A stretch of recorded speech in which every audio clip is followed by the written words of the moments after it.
Well, we have a very interesting author guest today. Her name is Amy Bloom. We're going to be talking to her about her new book collection, Where the God of Love Hangs Out, from Random House. That's going to be released on January 12th. Now, she'll also be appearing locally at the Desert Literary Society on Thursday, January 6th, to talk about her new book. That's going to be at the Rancho Las Palmas Resort in Rancho Mirage. Now, Amy Bloom is the author of Away, chosen as one of the best books of 2007 by more than 10 newspapers, a #1 LA Times bestseller, and a #3 New York Times bestseller with over 300,000 copies in print. She's also author of the acclaimed story collection Come to Me, a National Book Award finalist, and A Blind Man Can See How Much I Love You, nominated for the National Book Critics Circle Award. My goodness, she's written for so many magazines, including the New Yorker, and she's won a National Magazine Award. In addition to all of this writing, she still teaches creative writing at Yale University. Well, Amy, that's quite a background. Welcome to the show. Well, thank you. I feel tired just listening to that. It doesn't Hello, seem Amy? like I'm that busy. I can't hear you. I said it doesn't always seem like I'm that busy, but that's quite a list. Well, I just can't hear you, Amy. I'm sorry. We're having a little technical problem here. Oh, let me try another phone. Okay, no, here you are. Here we are. That's fine. I'm very sorry about that. We just had a bit of a little glitch, but we're good to go. Okay. So let's begin. Anyway, I want to say welcome again. I'm glad to have you here. And let's begin by your giving a brief overview of the collection. Well, I think one of the reasons I love short stories is that I think the best short stories are like little novels. They're not just sketches. They're sort of short but very deep. And in this particular collection, I have 2 quartets. There are 4 linked short stories about one family and then another 4 linked short stories about another, which for me is just a great way of splitting the difference between a novel and a short story. Oh, that's a great way to put it. I didn't think of that when I was reading it. Yeah. And it's a real pleasure for me. And it's the things that I always write about, which are husbands and wives and mothers and fathers and children and friendship and I think, sex and death. That about covers it for me. Well, I think it covers everything. And you are praised for your wry and provocative yet complex writings on relationships. And I was curious in reading the stories, to what do you attribute such great insight to an emotion of love that bewilders many people? Well, it's not that I find it any less bewildering than everybody else. I find myself pretty bewildered too, but I am also just really interested. I am that person sitting in the corner of the library or the cafe or the train station watching other people. I could do it all day long. Well, I think that's one of the great attributes of an author, of a writer, that can do that, can sit there and then does the story start in your head sometime when you're observing a particular person? Well, sometimes they start in my head, but the truth is people themselves are so interesting. Mm-hmm. And they do such unexpected things, and they move in the world in these really sort of complicated, emotionally fraught ways that sometimes I think all you have to do is pay attention, and the story practically writes itself for you. Mm-hmm. Mm-hmm. Let's go on and talk about William and Claire, the opening story's characters. William and Claire seem very popular with people. Yeah, well, it's quite unusual. Yes, are either of them based on real people, or are most of your characters imagined, or how do you develop that? Most of my characters are imagined. Mm-hmm. Obviously you have to know something. So, of course, I do know something about academia, and I do know something about New England and the distance between New Haven and Boston. Right. But the people themselves are just people whom I've envisioned and been able to blow life into, which is just such a great thing when it happens, and so painful for a writer when it doesn't happen. I should say actually painful for a reader, too, when it doesn't happen. Well, that's true. And I think that's the thing that fascinates most people that don't write, just can't figure out, how does all of this happen? How does a writer write? Where does all of this come from? And it's normally a question that even a writer can't answer, although you certainly have in terms of starting off with observing people. But I think that's what fascinates people. Just how does that all come about? Well, I Well, know, because it is sort of a mystery, because it because is. we can't see the work being done. Even when you watch somebody paint, at least you get to see the sketch and the charcoal and the line and the brush stroke. And so even if you can't do it, you can see clearly what is required. And what is beginning, yes. Right. And with writing, I'm sure that if you don't write, it must look like we sit down and we go from 0 to 60 with no visible effort or skill. It just happens. And just, yes. And they see someone just sitting in the corner, maybe with a pen in hand or the laptop, and just sitting there staring off into space and don't with get a it. dopey expression on their faces. I mean, they don't look like they're creating much. I like that one. Well, let's go back to William and Claire. Now, William is not Claire's husband. He's a friend of her husband, Charles. And Claire is a friend of his wife, Isabel.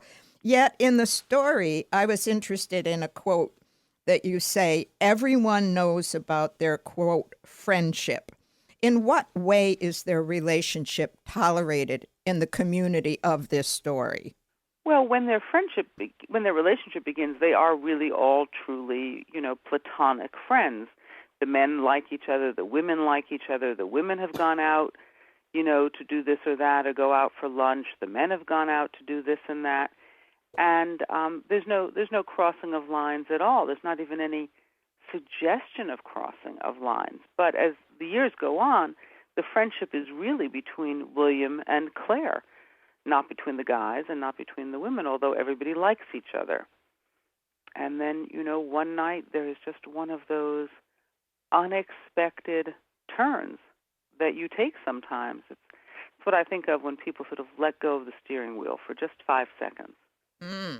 They just go, oh, what would this be like? And then they make that move.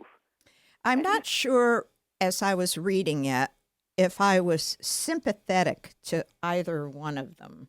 Completely understandable. I don't always write characters so that we will love them. Oh, I understand only so that. we will understand them. I understand that. But I really... I don't know. It was very interesting, and yet I had to wonder about both of them. I also had to wonder, although it was implied in the story, did their respective spouses know about it? Not until partly what I was interested in writing about were people who really didn't want to have an affair, people who were not cut out for it. Right.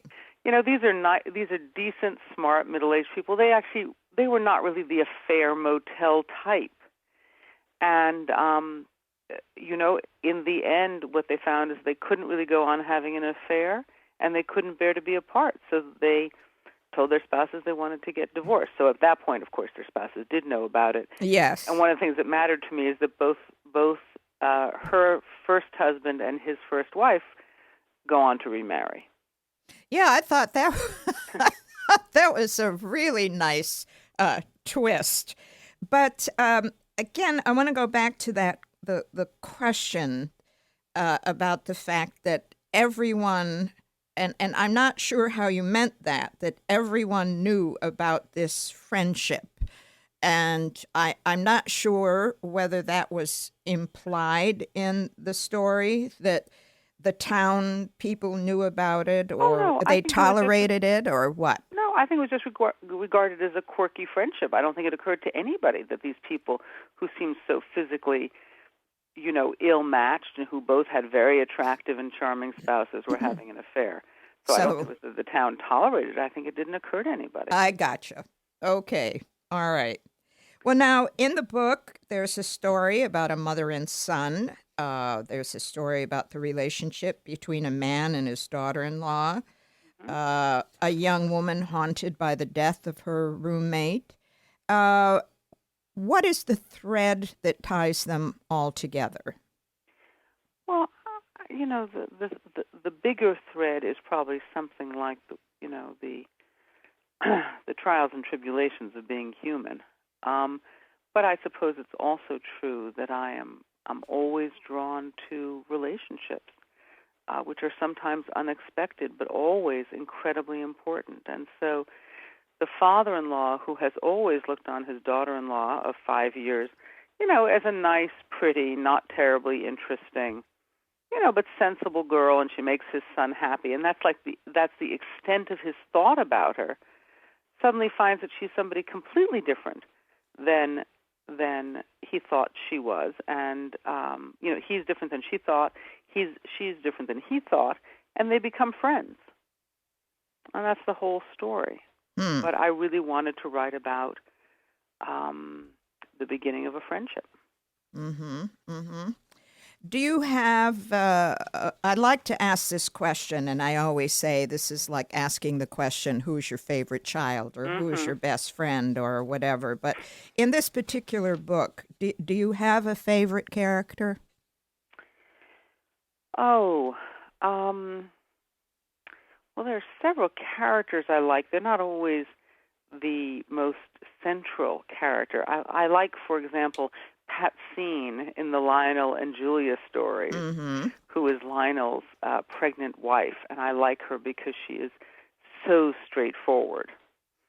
In a very sort of Americans think of themselves as straightforward, but in the end, in fact, we tend to shy away from speaking frankly to people. And she is just a straight shooter. So I do love her, and I love the friendship between the father-in-law and the daughter-in-law. And you can't really write characters that seem alive if you don't love them.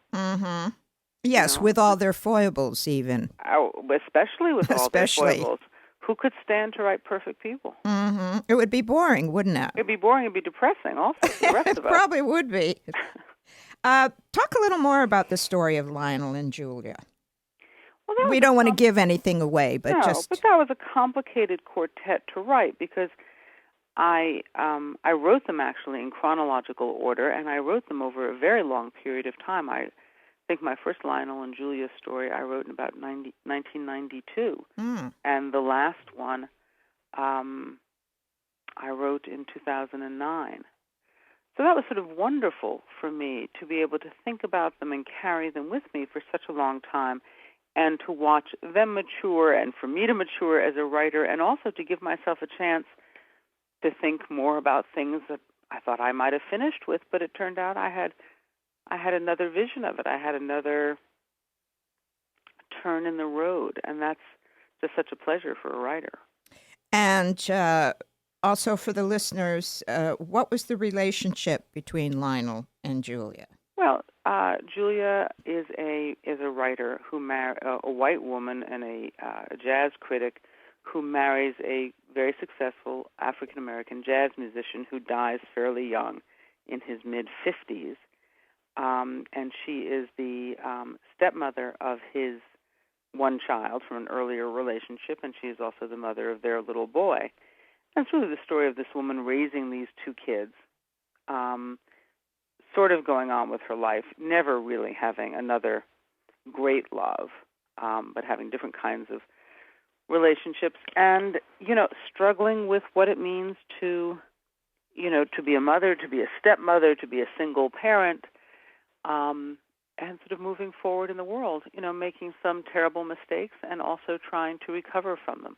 Well, Amy, we are out of time already, and I want to tell you how much I'm enjoying this book, and will continue to enjoy it. And thanks so much for being with us, and I hope you'll come back and visit with your next book. I look forward to it. Thank you so much. You're very welcome.